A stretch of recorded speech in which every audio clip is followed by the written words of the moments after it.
दोस्तों, 23 नवंबर 2023 गुरुवार के दिन करीब 400 वर्षों बाद एक दिव्य और दुर्लभ संयोग बनने जा रहा है, क्योंकि इस दिन सभी एकादशियों में से सबसे बड़ी एकादशी देवउठनी एकादशी पड़ने जा रही है। दोस्त, यह एकादशी गुरुवार के दिन पड़ रही है, जिस वजह से इस दिन 3 बड़े योगों का निर्माण हो रहा है, जो कि है धन, लक्ष्मी योग, अमृत सिद्धि योग और गज केसरी योग। दोस्तों, इन 3 योगों के निर्माण की वजह से इस एकादशी पर भगवान विष्णु और मां लक्ष्मी की असीम कृपा बरसने वाली है। और अगर इस दिन आप चुपचाप किसी को बिना बताए तुलसी से जुड़ा यह टोटका कर लेते हैं, तो आपकी सभी समस्याओं का हल संपूर्ण रूप से हो जाएगा।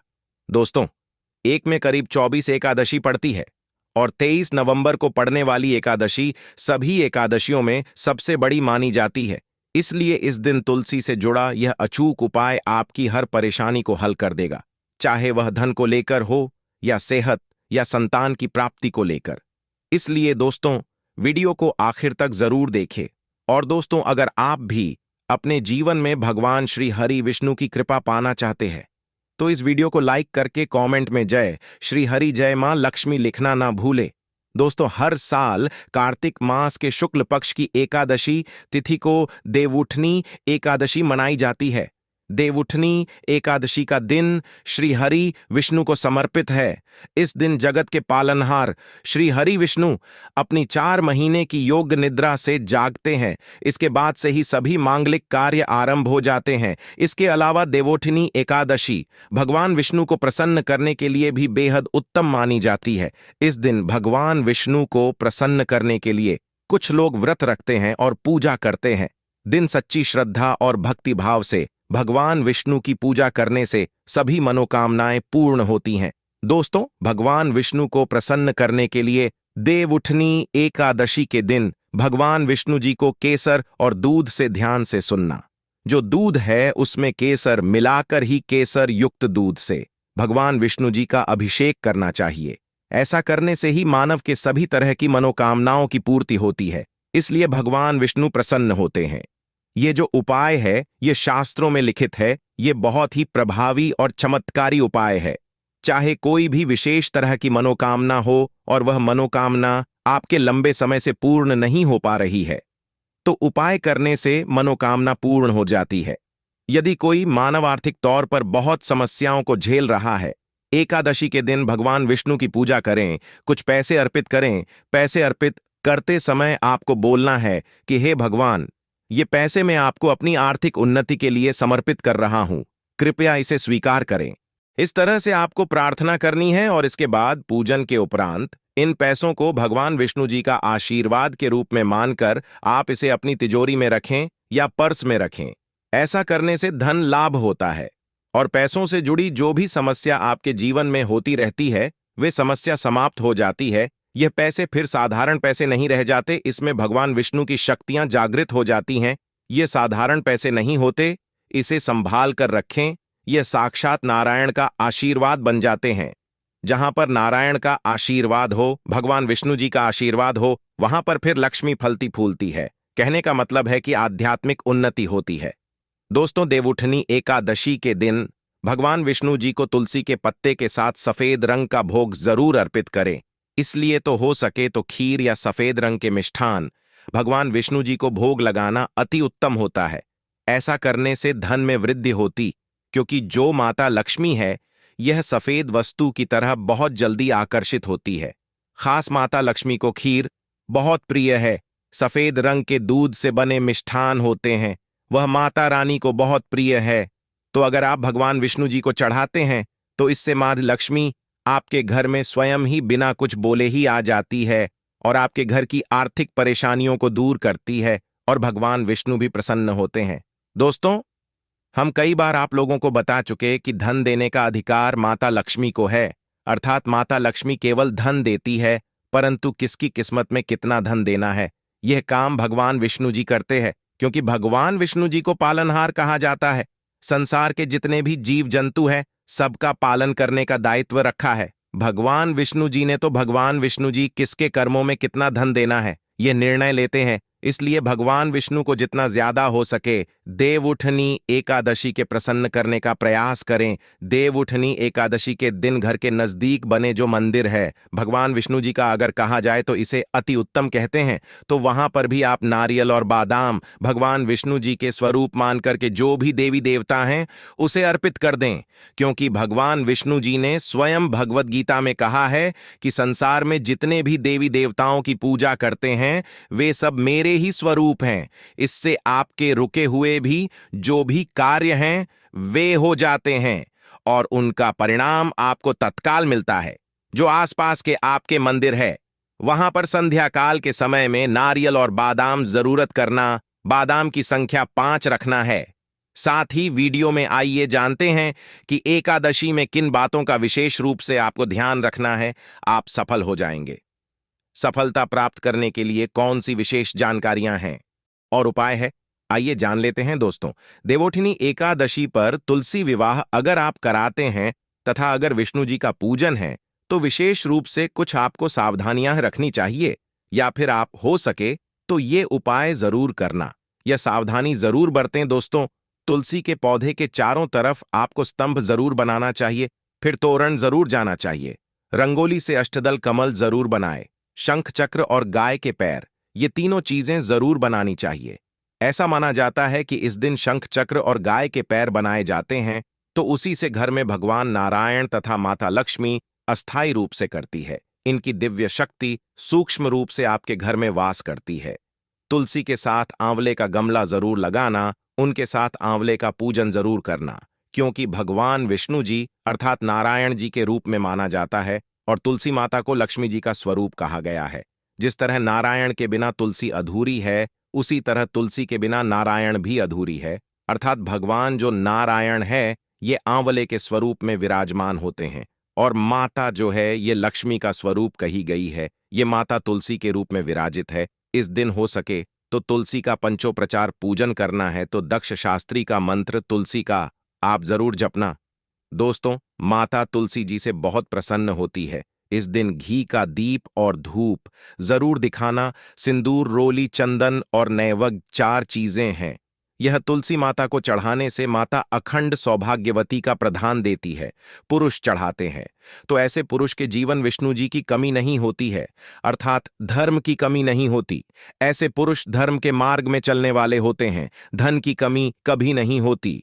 हो सके तो इस दिन तुलसी माता को वस्त्र अलंकार, सुशोभित वस्त्र अलंकार आपको भेंट करना है। दोस्तों, लक्ष्मी जी का स्तोत्र या दामोदर स्तोत्र, यह जो पाठ कहे गए हैं ये आपको जरूर करना चाहिए। उसी के चारों ओर दीपदान जरूर करें। ऐसा माना जाता है कि जो भी मानव तुलसी को एकादशी की तिथि में दीप करते हैं चारों तरफ, तो ऐसे मानव को मृत्यु के पश्चात कभी भी अंधेरे की प्राप्ति नहीं होती। कहने का मतलब है कि आप जो दीपदान करते हैं वह भी प्रकाशित होते हुए आपकी आत्मा को स्वर्ग तक पहुंचाने में मदद करते हैं। हो सके तो दान जरूर करें, और दान करने से हमारे पूर्वजों की आत्मा को शांति मिलती है। जो हमारे पूर्वज जिन्हें किसी कारणवश स्वर्ग की प्राप्ति नहीं हो पा रही है, तो दीपदान करने से उन्हें स्वर्ग की प्राप्ति होती है। दोस्तों, एकादशी के भगवान विष्णु जी को तुलसी जरूर चढ़ानी चाहिए। ऐसा माना जाता है कि इस दिन एक तुलसी का पत्ता चढ़ाने से 10,000 गोदान के बराबर की प्राप्ति होती है। परंतु आज के दिन जान लीजिए, अर्थात इस दिन देवोठनी एकादशी के दिन गलती से भी तुलसी का पत्ता नहीं तोड़ा जाता, जो कि पत्ते आपको पहले से ही तोड़कर रख ले हैं। जिन दंपतियों को संतान न हो तो उन्हें तुलसी मस्तक जरूर पढ़ना चाहिए, इससे संतान की प्राप्ति होती है। तुलसी नमस्ते के पाठ शीघ्र ही जिनके विवाह नहीं हो पाते हैं तो उनका शीघ्र ही विवाह हो जाता है, बल्कि जिनका कोर्ट कचहरी के मामले में कोई केस अगर चलता है तो वह समस्या भी दूर हो जाती है। दोस्तों, नए घर में तुलसी का पौधा इस दिन लगाने से श्रीहरि भगवान विष्णु जी बहुत प्रसन्न होते हैं और ऐसे घर में सभी तरह के मंगलकारी चीज प्रदान की करते हैं। नौकरी पाने के लिए, कारोबार में तरक्की के लिए, या फिर हो सके तो अपने जीवन में उन्नति के लिए तुलसी का पौधा पीले कपड़े में बांधकर या दुकान के आसपास में जरूर रखें। इससे आपको नौकरी में, कारोबार में भी प्रमोशन मिलेगा, आपको हर कार्य में तरक्की मिलेगी। आप अपने घर में भी ये कार्य कर सकते हैं। तो दोस्तों, ये थे तुलसी से जुड़े कुछ उपाय जो आपको इस एकादशी पर जरूर करने चाहिए। वही दोस्तों, इस दिन भगवान विष्णु को प्रसन्न करने के लिए यदि विशेष उपाय किए जाएं तो विशेष फल मिलता है और साधक की मनोकामनाएं पूरी हो सकती है। यह उपाय इस तरह है। देवोठिनी एकादशी, शाम तुलसी के पौधे के सामने गाय के घी का दीपक लगाएं और ओम वासुदेवायनम मंत्र बोलते हुए तुलसी के 11 परिक्रमा करें। इस उपाय से घर में सुख शांति बनी रहती है और किसी भी तरह का कोई संकट नहीं आता। एकादशी पर ब्रह्म मुहूर्त में उठकर किसी पवित्र नदी में स्नान करें तो जीवन के सभी सुख प्राप्त होते हैं। इसके बाद विधि पूर्वक गायत्री मंत्र का जाप करना चाहिए। स्त्रियों के लिए यह स्नान उनके पति की लंबी उम्र और अच्छा स्वास्थ्य देने वाला माना गया है। यदि आप धन की इच्छा रखते हैं तो एकादशी पर स्थित किसी विष्णु मंदिर जाएं और भगवान विष्णु को सफेद मिठाई या खीर का भोग लगाएं। इसमें तुलसी के पत्ते लें। इससे भगवान विष्णु जल्दी ही प्रसन्न हो जाते हैं। एक आदर्श पर एक नारियल व थोड़े बादाम भगवान विष्णु के मंदिर में चढ़ाएं। यह उपाय करने से आपको जीवन के सभी सुख प्राप्त हो सकते हैं और अटके कार्य भी बन सकते हैं। एकादशी पर भगवान श्री विष्णु का केसर मिश्रित दूध से अभिषेक करें। यह करने से भगवान विष्णु के साथ माता लक्ष्मी भी प्रसन्न होती है और साधक की हर मनोकामना पूरी कर सकती है। भगवान विष्णु को पीतांबरधारी भी कहते हैं, जिसका अर्थ है पीले रंग के वस्त्र धारण करने वाला। एकादशी के दिन आप पीले रंग के कपड़े, पीले फल व पीला अनाज पहले भगवान विष्णु को अर्पण करें। इसके बाद ये सभी वस्तुएं गरीबों व जरूरतमंदों में दान कर दें। ऐसा करने से भगवान विष्णु की कृपा आप पर बनी रहेगी। यदि आप निरंतर कर्ज में फंसते जा रहे हैं तो एकादशी पर समीप स्थित किसी पीपल के वृक्ष पर पानी चढ़ाएं और शाम के समय दीपक लगाएं। पीपल में भी भगवान विष्णु का ही वास माना गया है। इस उपाय से जल्दी ही आप कर्ज मुक्त हो सकते हैं। इस दिन दक्षिणावर्ती शंख में जल भरकर भगवान श्री विष्णु का अभिषेक करें। इस उपाय से भगवान विष्णु और मां लक्ष्मी दोनों प्रसन्न होते हैं। धन की कामना रखने वाले साधक एकादशी के दिन नीचे लिखे मंत्र का 5 माला जाप करें। श्री एकादशी के दूसरे दिन किसी ब्राह्मण को भोजन करवाकर उसे दक्षिणा वस्त्र आदि भेंट स्वरूप प्रदान करें। इससे आप लाभ हो सकता है। एकादशी पर भगवान विष्णु की पूजा करें और पूजा करते समय कुछ पैसे विष्णु भगवान की मूर्ति या तस्वीर के समीप रख दें। पूजन करने के बाद यह पैसे फिर से अपने पर्स में रख लें। इससे धन लाभ होने की संभावना बन सकती है। काफी कोशिशों के बाद भी यदि आमदनी नहीं बढ़ रही है या नौकरी में प्रमोशन नहीं हो रहा है तो एकादशी पर 7 कन्याओं को घर बुलाकर भोजन कराएं। भोजन में खीर अवश्य होना चाहिए। कुछ ही आपकी कामना पूरी हो सकती है। तो दोस्तों, ये थे कुछ उपाय जो कि इसके दिन आपको जरूर करने चाहिए। और आइए अब आपको सुनाते हैं देवोखिनी एकादशी की व्रत कथा, जिसको सुनने मात्र से आपके सभी दुखों का नाश हो जाएगा। एक राजा के राज्य में सभी लोग एकादशी का व्रत रखते थे। प्रजा तथा नौकर चाकरों से लेकर पशुओं तक को एकादशी के दिन अन्न नहीं दिया जाता था। एक दिन किसी दूसरे राज्य का एक मानव राजा के पास आकर बोला, महाराज, कृपा करके मुझे नौकरी रख लें। तब राजा ने उसके सामने एक शर्त रखी कि ठीक है, रख लेते हैं, किंतु रोज तो तुम्हें खाने को सब कुछ मिलेगा, पर एकादशी को अन्न नहीं मिलेगा। उस मानव ने उस समय यहां कर ली, पर एकादशी के दिन जब उसे फलाहार का सामान दिया गया तो वह राजा के सामने जाकर गिड़गिड़ाने लगा, महाराज, इससे मेरा पेट नहीं भरेगा, मैं भूखा ही मर जाऊंगा, मुझे अन्न दे दो। राजा ने उसे शर्त की बात याद दिलाई, पर वह न छोड़ने को राजी नहीं हुआ। तब राजा ने उसे आटा, दाल, चावल दिए। वह नित्य की तरह नदी पर पहुंचा और स्नान कर भोजन पकाने लगा। जब भोजन बन गया तो वह भगवान को बुलाने लगा। भगवान, भोजन तैयार है। उसके बुलाने पर पीतांबर धारण किए भगवान चतुर्भुज रूप में आ पहुंचे तथा प्रेम से उसके साथ भोजन करने लगे। भोजन आदि करके भगवान अंतर्धान हो गए तथा वह अपने काम पर चला गया। 15 दिन बाद अगली एकादशी को वह राजा से कहने लगा कि महाराज, मुझे 2 गुना सामान दीजिए। उस दिन तो मैं भूखा ही रह गया। राजा कारण पूछा तो उसने बताया कि हमारे साथ भगवान भी खाते हैं, इसीलिए हम दोनों के लिए यह सामान पूरा नहीं होता। यह सुनकर राजा को बड़ा आश्चर्य हुआ। वह बोला, मैं नहीं मान सकता कि भगवान तुम्हारे साथ खाते हैं। मैं तो इतना व्रत रखता हूं, पूजा करता हूं, पर भगवान ने मुझे कभी दर्शन नहीं दिए। राजा की बात सुनकर वह बोला, महाराज, यदि विश्वास ना हो तो साथ चलकर देख ले। राजा एक पेड़ के पीछे छिपकर बैठ गया। उस मानव ने भोजन बनाया तथा भगवान शाम तक पुकारता रहा, परंतु भगवान ना आए। अंत में उसने कहा, हे भगवान, यदि आप नहीं आए तो मैं नदी में कूदकर प्राण त्याग दूंगा। परंतु भगवान नहीं आए। तब वह प्राण त्यागने के उद्देश्य से नदी की तरफ बढ़ा। प्राण त्यागने का उसका दृढ़ इरादा जान शीघ्र ही भगवान ने प्रकट होकर उसे रोक लिया और साथ बैठकर भोजन करने लगे। खा पीकर वे उसे अपने विमान में बिठाकर अपने धाम ले गए। यह देख राजा ने सोचा कि व्रत उपवास से तब तक कोई फायदा नहीं होता जब तक मन शुद्ध ना हो। इससे राजा को ज्ञान मिला। वह भी मन से उपवास करने लगा और अंत में स्वर्ग को प्राप्त हुआ। देव प्रबोधिनी एकादशी की दूसरी व्रत कथा। एक राजा था, उसके राज्य में प्रजा सुखी थी। एकादशी को कोई भी अन्य नहीं बेचता था, सभी फलाहार करते थे। एक बार भगवान ने राजा की परीक्षा लेनी चाहिए। भगवान ने एक सुंदरी का रूप धारण किया तथा सड़क पर बैठ गए। तभी राजा उधर से निकला और सुंदरी को देख चकित रह गया। उसने पूछा, हे सुंदरी, तुम कौन हो और इस तरह यहां क्यों बैठी हो? तब सुंदर स्त्री बने बोले, मैं निराश्रिता हूं, नगर में मेरा कोई जाना पहचाना नहीं है। किसे सहायता मांगी राजा उसके रूप पर मोहित हो गया था। वह बोला, तुम मेरे महल में चलकर मेरी रानी बनकर रहो। सुंदरी बोली, मैं तुम्हारी बात मानोगे, पर तुम्हें राज्य का अधिकार मुझे सौंपना होगा। राज्य पर मेरा पूर्ण अधिकार होगा। मैं जो भी बनाऊंगी तुम्हें खाना होगा। राजा उसके रूप पर मोहित था। उसने उसकी सभी शर्तें स्वीकार कर लीं। अगले दिन एकादशी थी। रानी ने हुक्म दिया कि बाजारों में अन्य दिनों की तरह अन्न बेचा जाए। उसने घर में मांस, मछली आदि पकवान तथा परोस कर राजा से खाने के लिए कहा। यह देखकर राजा बोला, रानी, आज एक आदर्श है, मैं तो केवल फलाहार ही करूंगा।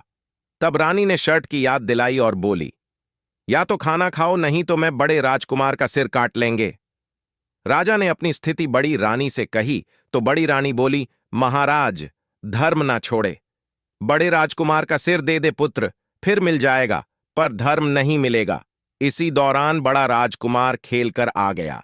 मां की आंखों में आंसू देखकर वह रोने का कारण पूछने लगा तो मां ने उसे सारी वस्तु स्थिति बता दें।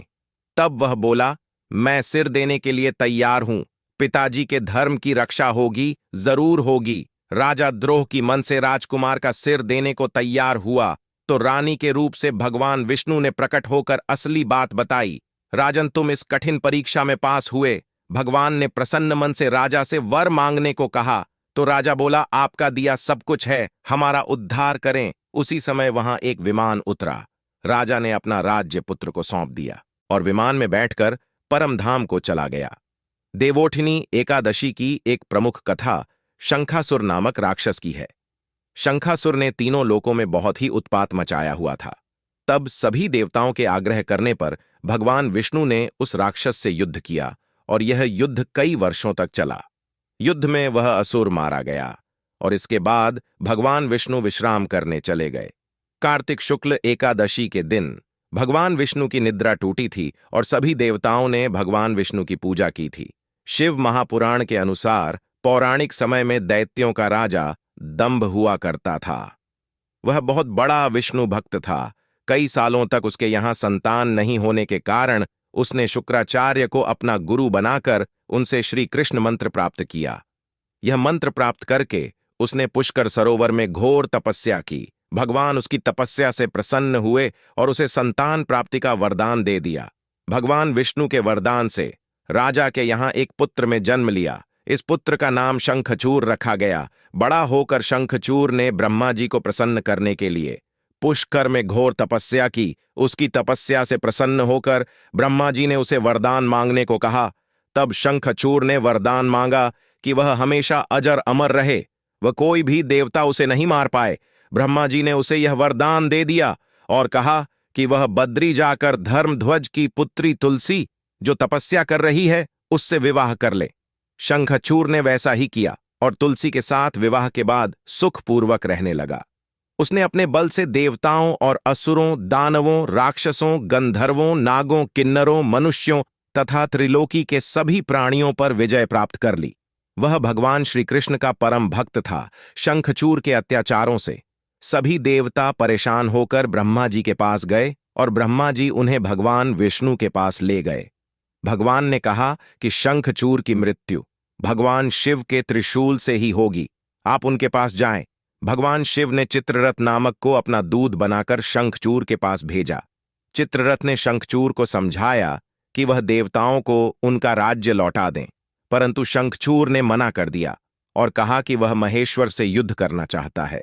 भगवान शिव को जब यह बात पता चली तो वह युद्ध के लिए अपनी सेना लेकर निकल पड़े। इस तरह देवता और दानवों में घमासान युद्ध, परंतु ब्रह्मा जी के वरदान के कारण शंखचूर को देवता नहीं हरा पाए। भगवान शिव ने शंखचूर का वध करने के लिए जैसे ही अपना त्रिशूल उठाया, तभी आकाशवाणी हुई कि जब तक शंखचूर के हाथ में श्री हरि का कवच है और इसकी पत्नी का सतीत्व खंडित है, तब तक इसका बाद असंभव है। आकाशवाणी सुनकर भगवान विष्णु वृद्ध ब्राह्मण का रूप धारण कर शंखचूर के पास गए और उससे श्री हरि का वाजिब दाम में मांग लिया। शंखचूर ने वह कवच बिना किसी संकोच दान कर दिया। इसके बाद भगवान विष्णु शंखचूर का रूप बनाकर तुलसी के पास गए। शंखचूर रूपी भगवान विष्णु ने तुलसी के महल के द्वार पर जाकर अपनी विजय होने की सूचना दी। यह सुनकर तुलसी बहुत प्रसन्न हुई और पति रूप में आए भगवान का पूजन किया, बरामद किया। ऐसा करते ही तुलसी का सतीत्व खंडित हो गया और भगवान शिव ने मैं अपने त्रिशूल से शंखचूर का बाध्य कर दिया। तब तुलसी को पता चला कि वे उनके पति नहीं हैं, बल्कि वे तो भगवान विष्णु हैं। क्रोध आकर तुलसी ने कहा कि आपने छल पूर्वक मेरा धर्म भ्रष्ट किया है और मेरे पति को मार डाला। आज मैं आपको श्राप देती हूं कि आप पार्षद होकर धरती पर रहे। तब भगवान विष्णु ने कहा, देवी, तो मेरे लिए भारतवर्ष में रहकर बहुत दिनों तक तपस्या कर चुकी हो। तुम्हारा यह शरीर नदी रूप में बदलकर गणकी नामक नदी के रूप में प्रसिद्ध होगा। तुम पुष्पों में श्रेष्ठ तुलसी का वृक्ष बन जाओगे और सदा मेरे साथ रहोगे। तुम्हारे श्राप को सत्य करने के लिए मैं पाषाण बनकर गणकी नदी के तट पर मेरा वास होगा। देव प्रबोधिनी एकादशी के दिन भगवान शालिग्राम और तुलसी का विवाह संपन्न कर मांगलिक कार्यों का प्रारंभ किया जाता है। हिंदू धर्म मान्यता के अनुसार इस दिन तुलसी शालिग्राम विवाह करने से अपार पुण्य प्राप्त होता है। जय माता लक्ष्मी।